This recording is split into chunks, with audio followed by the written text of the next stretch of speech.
and Tortora in a very special broadcast inside of the Cafe Cubal studios. It's championship weekend for New York State title time. And back on the broadcast, no stranger to our broadcast, from the beginning of the season all the way through to now at the state title. We spoke with him before a game was even played, and now we're speaking with him on the final weekend of the final game, and that is Matt Gallagher, the head coach of the Maine-Endwell Spartans, here with us as Class B's New York State title game will happen this Saturday, December 4th at noon Eastern time inside of the Dome as Section 1 Pleasantville will take on Section 4's Maine-Endwell. And so for the Spartans, always happy to have Matt Gallagher here with us. Matt, how you doing today? I'm doing great, Dan. Thanks for having me. Absolutely. And Matt, you and I, like I said, have spoken from the beginning of the season till now. Pretty incredible to be sitting with you just a couple months ago with Sonny Spiro with an extension of Wake Up Call called Sonny and D. And Sonny was sitting on your right side. I was sitting on your left. And we were there at Progressive Dental just having a conversation going into the season. And now here we are at the state title game. I know I spoke with you about this kind of going through the playoffs within the last couple of weeks, but it's pretty incredible to be sitting next to you hearing what you hope for your team. And now we're talking about what actually happened. Yeah. When we were talking, over the summer, we had high expectations, and our goal is always to get to this point and then finish it off on the last weekend. And with the group of kids that we had, the way they worked and prepared, we thought that it could be possible. So I'm glad things kind of worked out for us. And you, like you spoke about the fact, and we've talked about this, that Maine-Endwell is not just a football program of success, but in and out of the classroom in each sport, really throughout Maine-Endwell. When we look at that school district, there is a level of excellence that is asked of each student athlete, asked of the coaches, asked of the teachers, that there is a culture of success. And just to speak on that a little bit deeper, that Maine-Endwell, you hold yourselves to a high standard and you expect to meet that standard in everything, not just football. That's true, and I think that's why we are successful because and now that, but everyone roots for everybody. Everybody wants everybody to do well throughout all the coaching ranks, and all the kids. All the kids are at everybody's games, and you see the faculty at games all the time, no matter what sport it is. They're braving the cold. They're inside gyms, and they're everywhere. So as well as administration, and then you just kind of add that to the community support that we have. You can't beat it. It's a place it's a great place to raise a family. And once you kind of get into the Maine-Endwell community, you really kind of feel it, and you become a part of it because the people are so welcoming when people come in.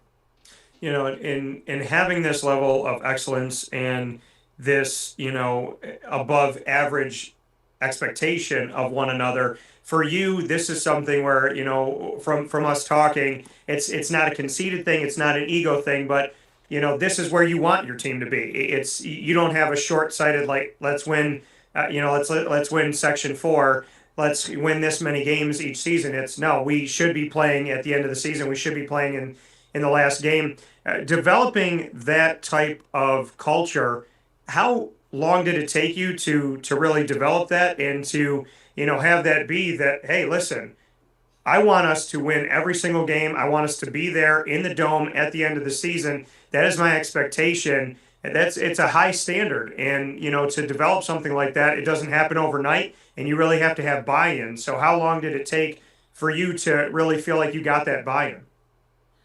Well, I think with our coaching staff, I think the kids realized that how much we were into it, how much we were dedicated to it, and the fact that we were gonna not expect anything or accept anything better than their best, Yeah. and to try to get better every day. And that's on the football field and off the football field. It was in season and out of season, and it just kind of grew. And I think the more and more people saw that, kids kind of gel together. And I think that kind of, like I said, I think we kind of are reaping the benefits of a lot of other things that go on at Maine-Ednwell.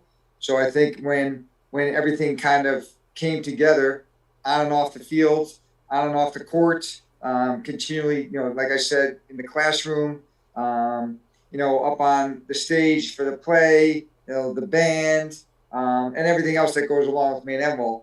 When everyone's doing it, it's hard not to.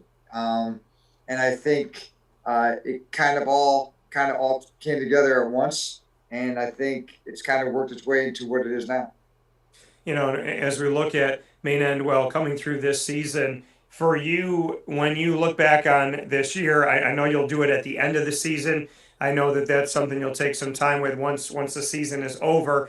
But as you step into this game, what are you most proud of when you look at these guys?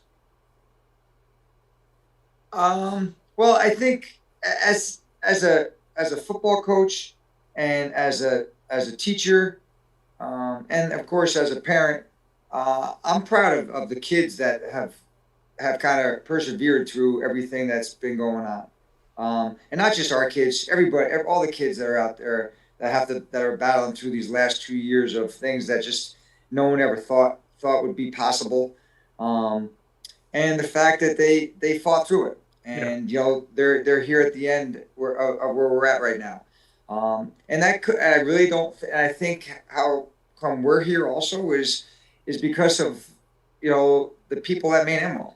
And I know I keep going back to that, but I can't stress it enough that through the COVID year and remote stuff and things like that, our faculty kept people engaged, and that in itself allowed us to keep them engaged too as football players and as athletes. And it's not easy. The kids wouldn't be on remote in a lot of places, but at Maine-Ednwell they were, and that's a tribute to our entire faculty, our administration, and the kids themselves, that they were engaged, that they wanted to continue to do the things that they normally would do, because it wasn't easy. It wasn't easy for anybody.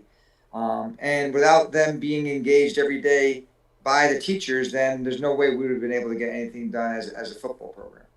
Speaking here with the head coach of the Maine-Edwell Spartans football program as they get set for their New York State title opportunity here, coming and representing Section 4. Looking at how you got into this game, you defeated WNY Maritime Health Sciences Charter 41-8. Speak on that dominant victory, and in the semifinals to have something like that. There's some teams that are coming into their championship games and New York State title opportunities, getting by with a couple points there, and then you had a very a different side of things here to get 40 plus, to see your offense do what it does and see your defense take care of business and really try to make a statement as you head into this game. Well, I think speaking offensively, I think that our offense is the type of system that if you don't see it very often, it's very tough to stop, because we have four guys going all at once at any given time during any given play. Any of those four guys could actually get the ball. So it's hard to stop us, or at least we hope it is, to once we get out of the section. If you see us often, it's still, of course, we want to make it hard for everyone to stop us. But when you see us off, over and over and over and over and over again, of course, a lot of, that's how it is with anything, right? There's so much more scouting, so much more film. You get to know the kids, all that kind of stuff. So, but once you get out of the section and you're playing teams that don't necessarily see you, and that at most of the time, it's a gentleman's agreement that you're going to exchange the last two films. So if they're only getting two films on us, they're not seeing everything that we've done and that we do. And it's hard. Like I said, when four people can get the ball any time during any play, it's tough to kind of stop. It's not like, oh, we got to stop that guy. He has 2,000 yards. No, we have four guys that are combined for 3,000 yards. You know what I mean? So it's that type of system, more so than just one or two guys that you have to focus on stopping. So I think when you get outside of the section, it's a little bit more difficult to kind of scout us and to stop us. And I think that we benefited from that last week. And then we just kind of got rolling, and our guys got a little bit more confidence as things got going, and I think we kind of wore them down a little bit. And then we were able to put some more points on the board. And then defensively, I think we're very sound defensively. Our guys run to the ball. You never see one guy tackling anybody. You see 5, 6 guys swarming and making tackles and making sure there's no cutbacks and things like that. So, I think that they were ready to go, and they were mentally ready to go as well. And I think that's a credit to our team.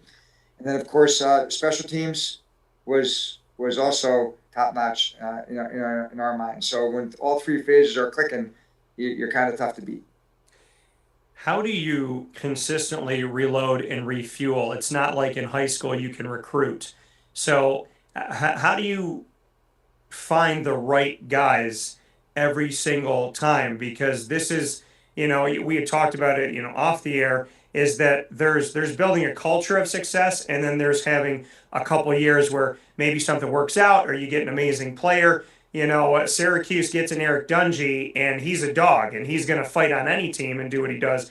But you've built a culture at Maine-Endwell. When you can't go out and recruit, you're not a private school that can do something like that.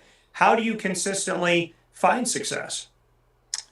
Well, I think it starts, at the youth levels, and I think the like once again it goes back to the community and the volunteer youth coaches, and they're bought in, not just football but all the different sports at Maine-Ednwell. So I think that's a big part of it.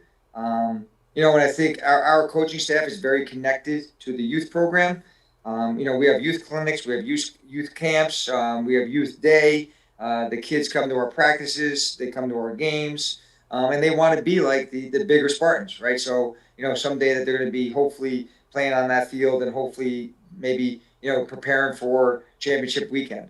A lot of these guys that are playing now were ball boys during our successful run that we had a couple years back. So these guys kind of felt it then, and now they felt it as youth, and now they're seeing it now as the guys that are actually running the show. So, I think if you kind of make a connection with the youth program, and you and as the coaching staff is visible and is open to being a part of it, I think a lot of good things can happen.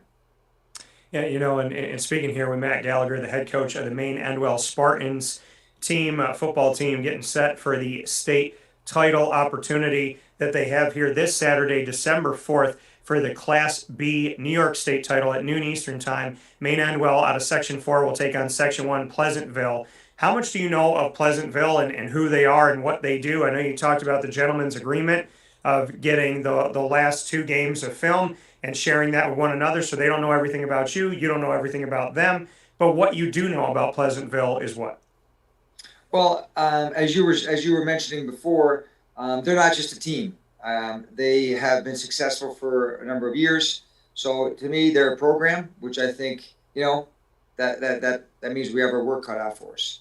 When you see a great team, sometimes you can see the little cracks here, little cracks there. But when you're going up against a great program, then they're not, the stage is going to be too big for them, right? They've been in the dome. They're state champions. They're not going to, the dome is not going to be too big for them. The game itself is not going to overwhelm them. The coaching staff is obviously has prepared teams in the past to be champions. So we know that's what we're going to see.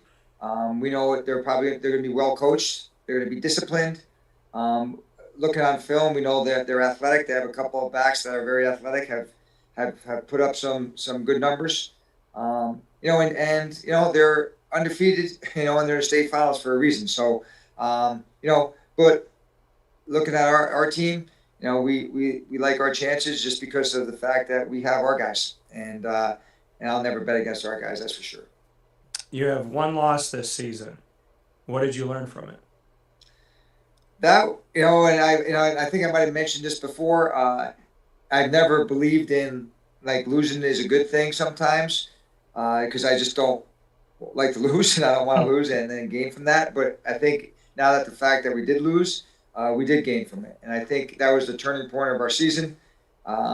We did some different things. The kids understood that some things have to get done differently for us to reach the goal that we wanted to. And in all honesty, since that loss, it's been a different year, and our guys just have really, hopefully they're peaking at the right time. They've worked, extremely hard each and every day to get better every day. Um, they come focused to practice, and it's paid off for them. So, that loss to us was a season changer. That's for sure. So seeing how this team has matured over this season and what they've done, do they parallel any other team that you've had? I know that we've talked about building a program and not just a good team in one year and then not having it again, building a program and playing up against Pleasantville, who you believe has built a program. Can you parallel this year's team to any other team that you've had? Yeah, I think so. I think obviously we have to win Saturday to really to really compare them to some of our state championship teams. But I think we can because of the fact that we where our defense is phenomenal. Excuse me. And our offense can put points on the board, and I think and our line controls the game Yeah. on both sides of the ball. So, and that's kind of like a recipe for success. When the line can do it pretty much, especially on both sides of the ball, good things usually happen from there. Um, but the fact that we have some really standout individuals, but no one you kind of know it, but you wouldn't know it from talking to them. Um, but but everyone's good. I don't believe that we don't have any weak spots, and I think that's an important part because usually good teams find them. So I don't think we necessarily have that weak spot that we always look for on a team that we're playing.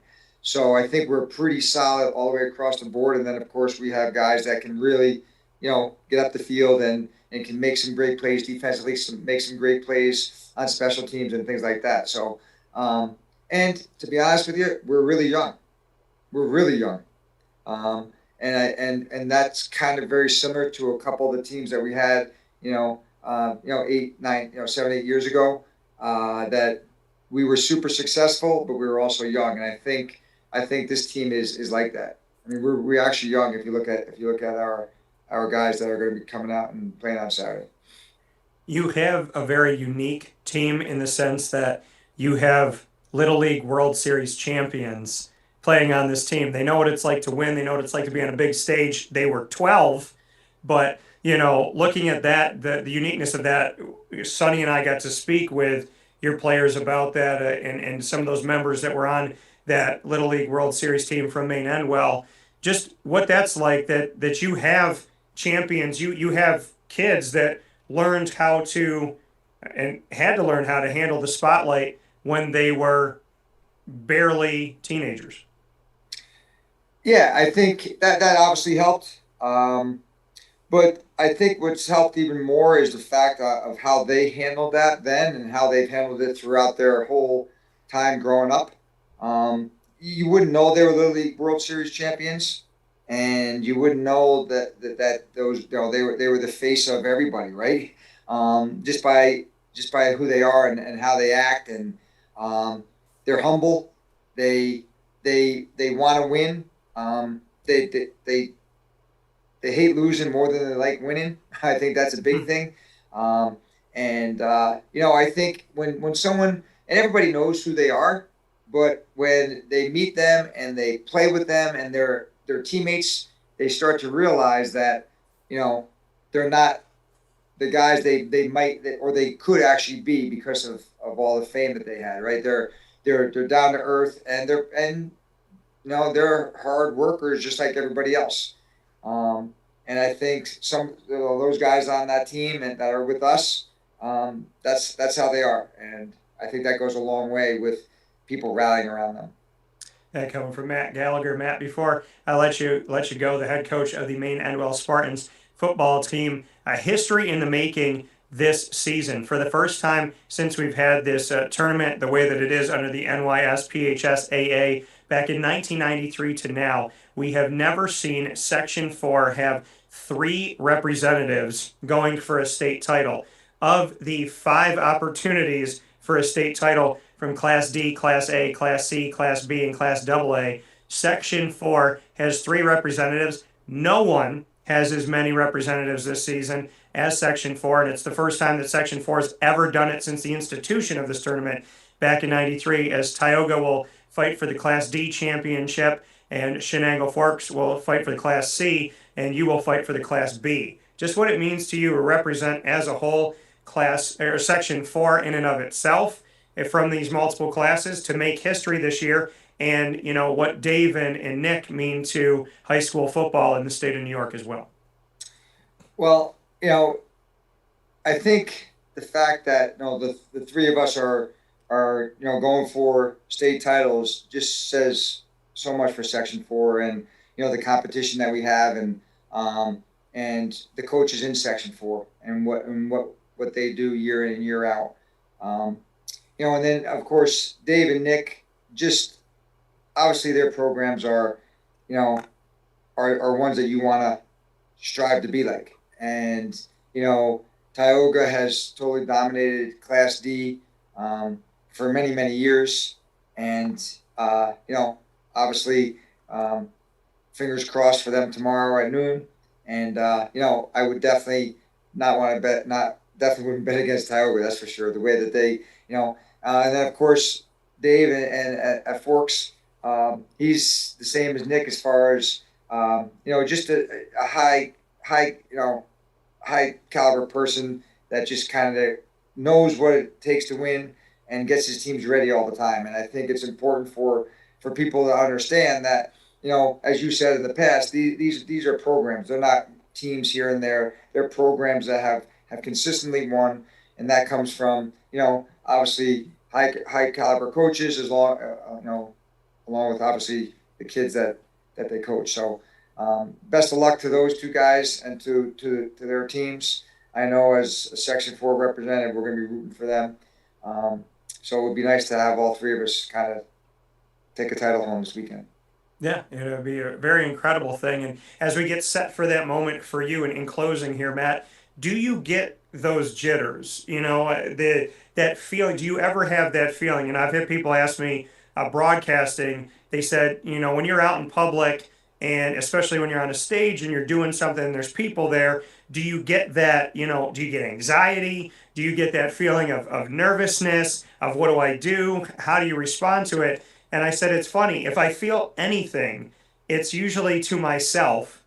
And it's in that moment of, I always say like 4 steps. It's step, step, step, step, hand me the mic. I feel nothing. And now I'm so excited to do it. Do you have a certain feeling pregame, the week going into it? Do you have any nerves? Is there, what does it look like in your body, so to speak, as you get set for a state title? Oh, there's always nerves. Because I feel like if you're not nervous, then it's not worth anything, right? So, and I think that's kind of how I approach it. I always have butterflies. I always have nerves. And it's not necessarily because I think that we're going to lose. I just think, part of it is the excitement of it all. But at the same time, you got to go in there with that feeling, because it's important. I think it's important to the kids and how hard they worked. So if you're not nervous about it, and you don't feel a little bit of the pressure, that old saying, pressure is a privilege, right? So, I feel privileged to be in this situation, to go for a state title with this group of guys. So, of course I'm nervous. It's kind of like then after a while I get almost to a point where I get too nervous, and then that's where that fight or flight comes in, right? So now it's time. Okay, now I got to kind of back down a little bit, calm myself down. Now it's time to go out there and get the job done, right? So I think that's where it that's kind of where I am when I probably about a couple hours before kickoff. Fair enough, and we're excited to see you in the Dome. Why should the community come out and see Maine-Endwell? Because I think these guys make it easy to root for them because of the type of kids they are. And like I've said plenty of times on your show, that they're just great kids on and off the field. And they do whatever it takes to get better every day, and to represent their families, themselves, Maine-Ednwell, and the community to represent them the way that I know that everybody wants them to represent them. So I know one thing that we love this group as far as a representation of of the Maine-Ednwell football program. I know that much. So hopefully people will come out, watch, and root these guys on. Coming from Matt Gallagher, your head coach of the Maine-Ednwell Spartans as they go for a Class B New York State title. Section 4 is who they're representing, and they'll play Section 1 Pleasantville. Matt, as always, I appreciate so very much you taking time with me, and I appreciate the bond that we're building on and off the field, and definitely have a lot of respect for you. So thank you so much for always making time for me. Dan, I appreciate it. Thank you.